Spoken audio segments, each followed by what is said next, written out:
Hay casas que no solo guardan recuerdos, guardan deudas, deudas que se cobran con la cordura, con la salud y finalmente con la vida. Bienvenidos a Vivencias, el espacio donde el horror no es una ficción, sino un vecino que respira al otro lado de la calle. Hoy se cumplen 3 años desde que el barrio cambió para siempre. 3 años desde que vimos salir a la señora Angélica en un saco de plástico negro, envuelto en el morbo de la multitud y el olor a putrefacción. Todos pensamos que ese era el último espectáculo de la borracha del barrio. Pero en esa casa, la muerte no es un final. Es solo un cambio de turno. Acompáñenme a cruzar la vereda. Vamos a mirar a través de los binoculares hacia aquella ventana iluminada del segundo piso. Pero tengan cuidado, porque en esta historia, si tú miras a la oscuridad no solo te devuelve la mirada, te apunta con el dedo y comienza a caminar hacia tu puerta. Esta es la historia de la casa maldita, de los hilos de sangre que no dejan de correr y de una presencia que, incluso desde el ataúd, se niega a guardar silencio. ¿Listos? ¿Listas? Bienvenidos a este 41º capítulo de horror. Esta experiencia es larga. Respeto a quien no gusten mucho de la lectura extensa. A los que sí, agradezco su tiempo. Apaguen las luces y agarren un crucifijo. Esta es solo la primera parte. Hoy se cumple otro año de su muerte, el tercero para ser exacto, pero tengo grabado en la retina como si hubiese sido ayer cuando los forenses sacaron el cuerpo de nuestra vecina, la señora Angélica. Jamás había estado tan escalofriantemente cerca de un cadáver putrefacto, menos sacado de esa forma, en camilla y envuelto en un saco de plástico negro ante los ojos y el morbo de la multitud que se agolpaba en la calle como si fuese el mejor de los espectáculos. Como muchos que también dio en vida a causa de su alcoholismo, tal vez este sería el último, al menos eso creíamos en aquel momento. Pienso que tal vez su espíritu seguía sin desprenderse del todo cuando sacaron su cuerpo de la casa, que aún podía vernos pues hasta el final se dio maña para llamar la atención.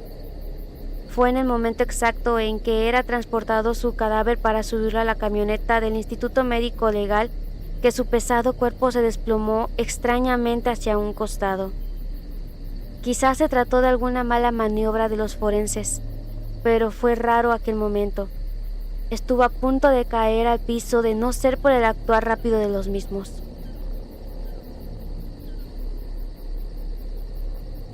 El tétrico impasse causó más de algún estupor en el gentío, sobre todo cuando el cierre de aquella bolsa negra se abrió en su parte superior escalofriantemente, dejando ver parte de su pálido rostro por última vez. Tenía los labios amoratados, escurriendo y un diminuto hilo rojo de sangre. Se había reventado por dentro. Sus ojos, o mejor dicho, aquel ojo que se dejó ver extrañamente abierto, pues imagino que el médico debió bajar los párpados. Fue una escena escalofriante.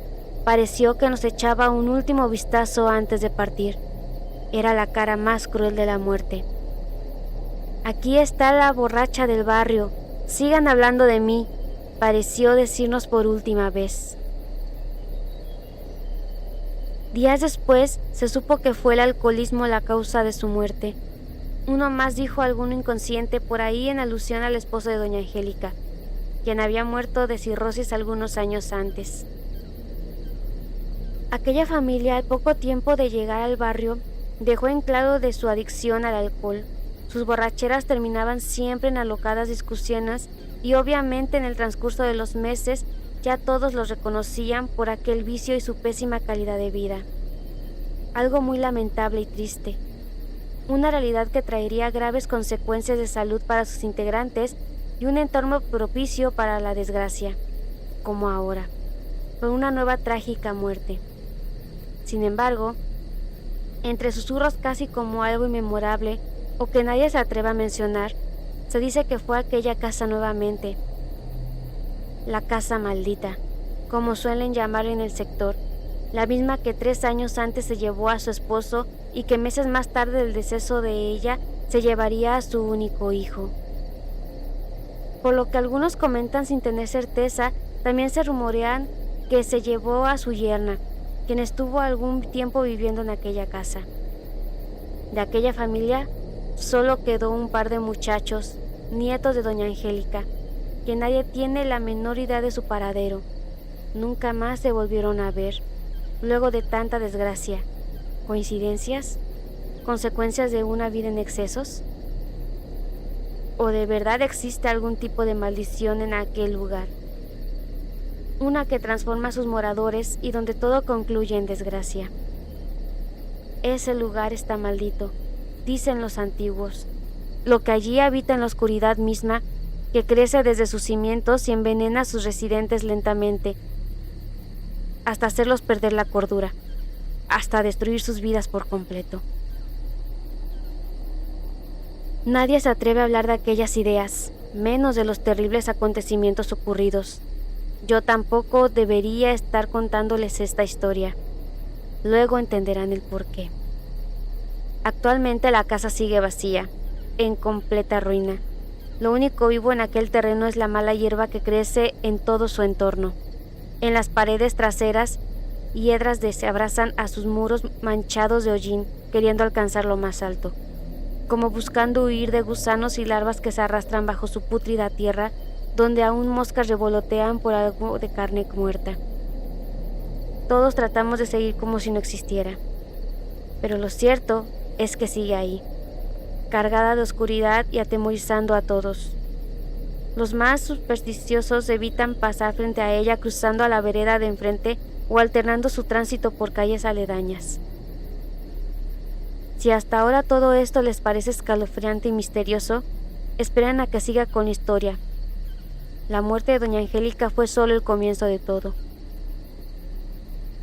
desencadenando sucesos inexplicables y una actividad paranormal que se acrecienta por estas fechas, justo cuando está por cumplir otro aniversario de su muerte, coincidentemente cercano al Día de Muertos, día en donde aquello impío dentro de sus muros pareciera traer de vuelta a sus muertos, obligándolos a repetir sus dolorosos últimos días de vida o simplemente recordarles que seguirán presos en su purgatorio de cemento y madera.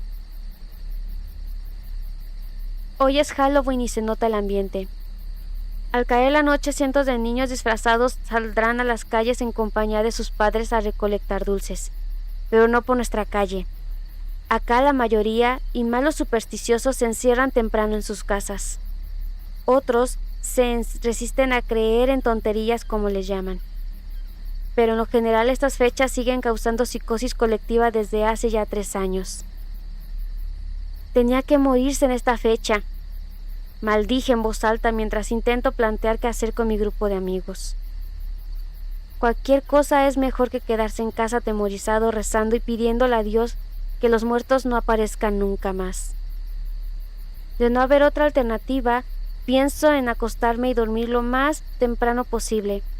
Ojalá profundamente y que ningún miedo ni recuerdo del pasado me pueda desvelar. Hay cosas que definitivamente no quiero recordar. Volviendo atrás, oficialmente doña Angélica falleció el 28 de octubre, alrededor de las 3 de la madrugada. Permaneció más de 3 días descomponiéndose en aquella casa hasta que su hijo la encontró tirada en el piso, abrazado a una botella de alcohol, su fiel compañía de años.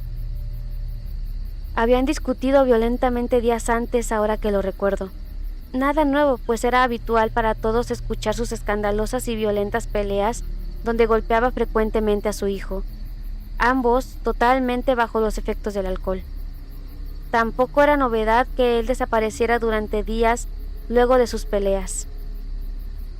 Por ello a nadie causó rareza su ausencia, tampoco la de ella, pues lo cierto es que pasaba días enteros durmiendo luego de sus borracheras. Los pongo en contexto de las fechas, pues aquí comienzan los primeros episodios escalofriantes y extraños que envolvieron su muerte. Alguien dijo haberla visto parada en la ventana de su cuarto al atardecer aquel 30 de octubre. Luego, al día siguiente, un grupo de niños que pasó tarde-noche pidiendo dulces comentó que doña Angélica los había regañado y asustado desde su puerta, huyendo despavoridos. Uno de los pequeños incluso contó a sus padres que una señora fea y sucia pintada de muerto los había regañado y asustado. De solo imaginarlo se me revuelve el estómago y me dan escalofríos, pues hasta ese momento nadie sabía sobre su muerte. Personalmente de aquella noche no recuerdo mucho.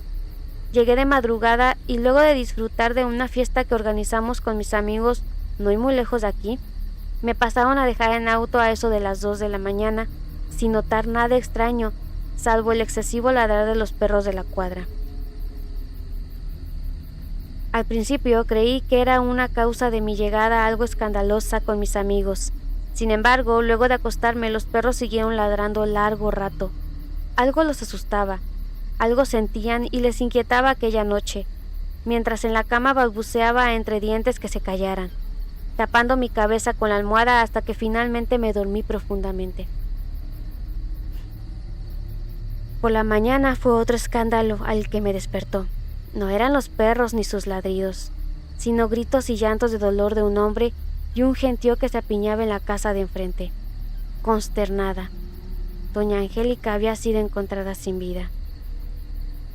Una semana después de su funeral, el cual por cierto solo mis padres asistieron, vino una nueva ola de sucesos extraños. Patricio, su hijo único, quien ahogado en la pena llevaba días manteniendo un alto consumo de alcohol. Se le oía hablar con su difunta madre como si estuviera viva. Dejó de ir a trabajar y se encerró en casa durante casi 2 semanas en las que solo salía a comprar enseres durante la mañana. Única hora, por cierto, en la que se encontraba menos ebrio. La mayor parte del tiempo se sentaba en el antejardín, saludando afablemente a los vecinos que transitaban o que se acercaban a darle muestras de apoyo. A veces se le veía bien y en paz, otras ebrio y perdido. Ahí es cuando más se le oía hablar con su difunta madre, como si la tuviese aún viva en casa sentada en el cuarto de estar. Era escalofriante oírlo a viva voz, llamándola para que saliera a compartir un trago de vino en el antejardín, y por las noches con las calles en silencio era aún más triste y escalofriante la escena. En momentos lloraba desgarradoramente, y en otros comenzaba un diálogo unilateral y extraño con su difunta madre, algo muy siniestro como aquella película de Norman Bates. Toda la pena en aquel hombre y el alcohol eran el cóctel al que todos culpan por su actuar y sus alucinaciones. Al menos así fue hasta que alguien la vio, me refiero a ella, a doña Angélica. Ahí fue cuando todo cambió. Antes de seguir con esta vivencia, te invitamos a que nos sigas para crecer juntos en este lindo proyecto. También que le des a la campanita para que no te pierdas ningún video nuevo. Un like, un comentario y comparte este video para que nos trate bonito el algoritmo de YouTube. Comparte tu historia y haz que otros tiemblen de miedo. Sin más por decir. Continuamos.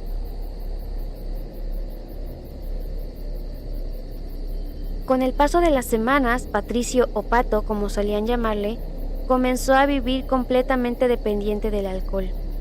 Era imposible encontrarlo sano y con algo de cordura.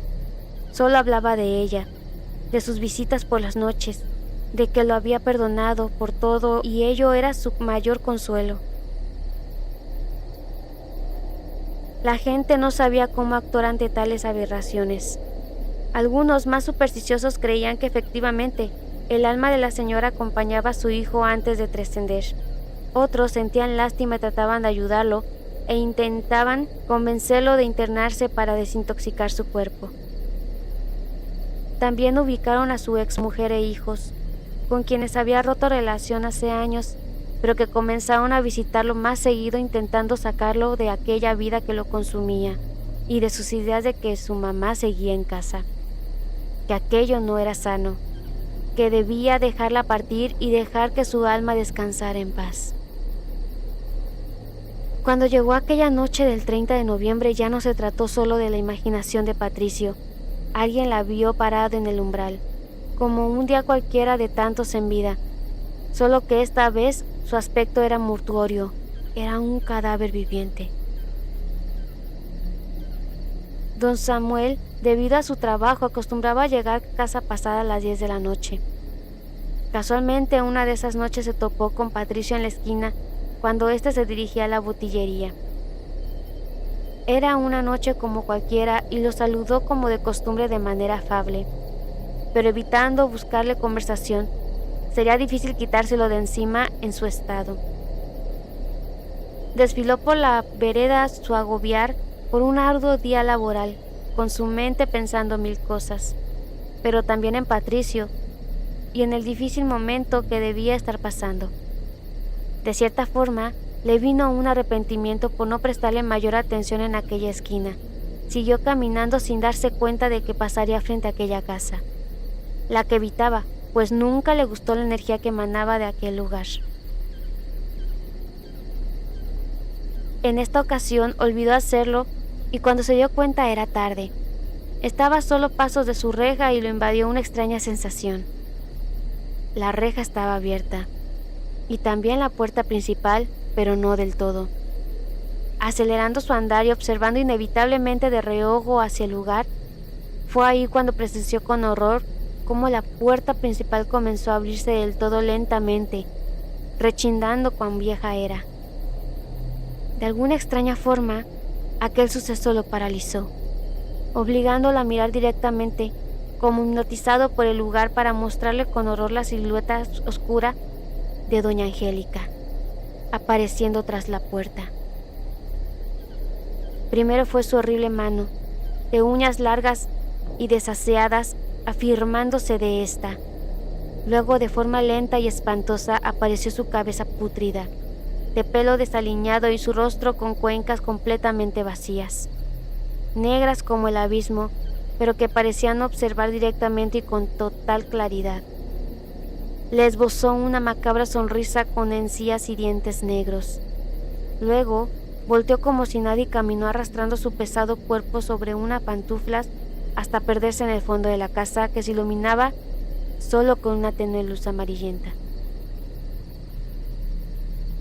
¿Cómo llegó a casa? No lo recuerda.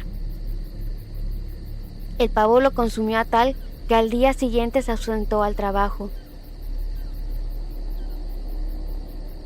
El rumor se expandió rápidamente en el sector gracias a su esposa y muchos acudieron personalmente con Samuel a que les contase de labios propios del macabro encuentro. Con los días, una psicosis colectiva se apoderó de la calle, de la gente.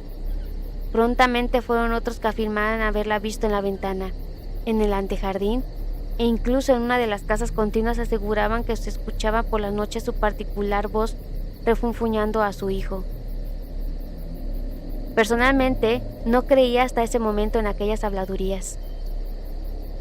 Pero sí en más de una oportunidad escuché a Patricio dialogar con alguien dentro de la casa, sin distinguir con claridad la voz de su acompañante. Siempre pensé que eran visitas o su exmujer con sus hijos, pero finalmente nunca nadie salía de aquella casa aparte de él. Todo cambió para mí una semana después. Recuerdo que azotaba un intenso calor nocturno típico de estas fechas en Chile, por lo que acostumbraba a dormir con la ventana abierta. Pero aquella particular noche hubo una ventisca algo fría y extraña para la temporada. Desperté intempestivamente con mis brazos gélidos. Estaba aún vestido. El sueño me agarró en algún minuto indeterminado. Miré la hora. Eran las 2:15 de la madrugada y medio dormido me abalancé sobre la ventana para cerrarla. El perro del vecino comenzó justo a ladrar de forma desesperada, obligándome a sacar medio cuerpo por la ventana para hacerlo callar. Observé hacia ambos lados de la calle pensando en alguna presencia que tenía el animal inquieto, pero nada. Luego miré hacia las casas. Fue ahí cuando divisé la habitación iluminada del segundo piso de aquella maldita casa. Para ponerlos en contexto, la casa en cuestión está por la vereda de enfrente, una casa más hacia el poniente de la mía y separados por una calle principal no muy ancha. Me restregué los ojos y un viento frío sacudió mi rostro despabilando. logrando así focalizar de mejor manera hacia la ventana. Una silueta se paseaba frente a ella. ¿Patricio? Era lo más obvio, pero me quedé unos minutos observando, pues quería cerciorarme que fuese él con todos los rumores existentes, o quizás una parte de mí deseaba ver al fantasma del que todos hablaban. La silueta humanoide caminaba de lado a lado en aquel cuarto, inquieta. El visillo de la cortina y la distancia me impedía confirmar de que se tratase de él. Intenté mejorar mi vista restregando nuevamente mis ojos somnolientos, hasta que de pronto aquella silueta se detuvo sobre la ventana. Tuve la extraña impresión de que me había visto, que había notado mi presencia, así que me agaché en un acto reflejo rápidamente, asustado. Luego pensé, tengo la luz apagada, es imposible que note mi presencia. Esperé unos segundos y poco a poco saqué la cabeza observando con sigilo. Dios mío, aún ahí estaba viéndome. Me levanté el brazo, pero no para saludar, sino para apuntar directamente con su dedo. No era Patricio. Era la silueta de una persona corpulenta, femenina como doña...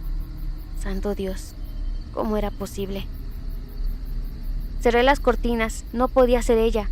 Estaba muerta. Me persigné, envuelto en horror, y me negué a aceptar que estaba frente a la presencia de un fantasma. ¿Qué hago ahora?, pensé. Lo lógico sería meterme a la cama, pero tuve la estúpida idea de más. ¿No era eso lo que querías ver? ¿Ver fantasmas? Me recriminé, así que fui por unos binoculares que guardaba. No podía quedarme con semejante inquietud. Tenía que asegurarme de que era Patricio o quizá su esposa, y mi mente sugestionada me hacía ver otras cosas.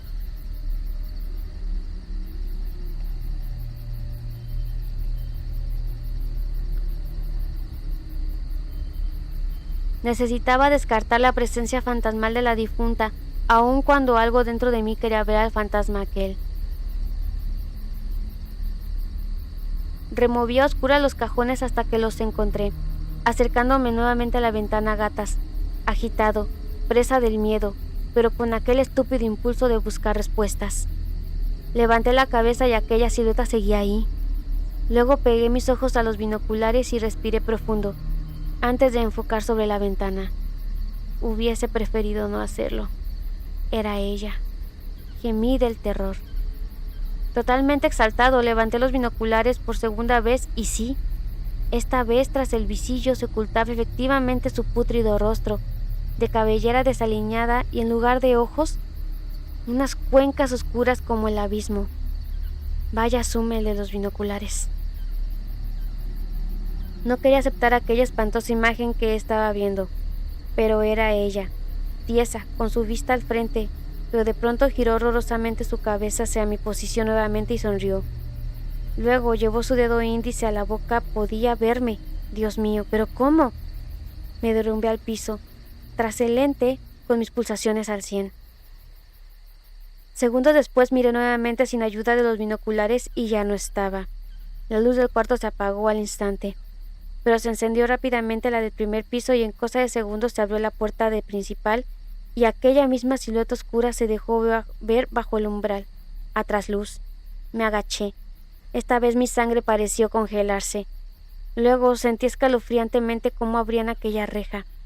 No tuve fuerzas para seguir mirando. Me golpeé la cabeza con ambas manos repitiéndome que no era real, que debía estar soñando. Todo era tan inverosímil. Aquella reja tenía un sonido muy particular, sobre todo cuando la cerraban de golpe. Asimismo resonó en el silencio de la noche y pronto pisadas horrendas se acercaban por la calle. Alguien corría hacia mi dirección. No estaba soñando. Quedé hecho bolita en el cuarto por largos minutos hasta que decidí nuevamente mirar. Aquel fantasma estaba parado justo frente a mi reja, oscuro como la noche, y observando fijamente hacia mi ventana, con sus brazos tiesos y manos volteadas con una posición acechante. Salté a la cama y me hice bolita nuevamente, cubriéndome entero, consumido por el horror. Durante largas horas no pude conciliar el sueño y solo rezaba para que aquella entidad se fuera. Mamá se despertó por la mañana. Era casi mediodía. Esperaba que todo hubiese sido un mal sueño, pero no. Mamá recogió los binoculares cerca de la ventana y me preguntó que si espiaba alguna vecina por las noches y me trató de voyerista. Estaba con la ropa de ayer. Me regañó también por no cambiarme el pijama y por no salir de la cama temprano. Desde aquella noche todo cambió. Comencé a creer en fantasmas, luego a temerles, pues ahí no terminarían las aterradoras experiencias para mí con aquella casa y sus fantasmas. Todo esto fue solo el inicio de aquella relación. Dicen que las historias de fantasmas son tristes. Tal vez los fantasmas lo son cuando no pueden descansar en paz. Cuando mueren trágicamente, tal vez es ahí cuando necesitan ayuda para trascender, para entender que ya no pueden seguir con nosotros, cuando se resignan a partir, pero en su afán pueden causar los peores horrores a los vivos. Es lo que me tocó experimentar y es algo que no se lo doy a nadie. Cosas peores vendrán para mí. Espera la segunda parte en el próximo video. Y en estas heladas noches de marzo, el equipo de Vivencias te desea muy buenas noches.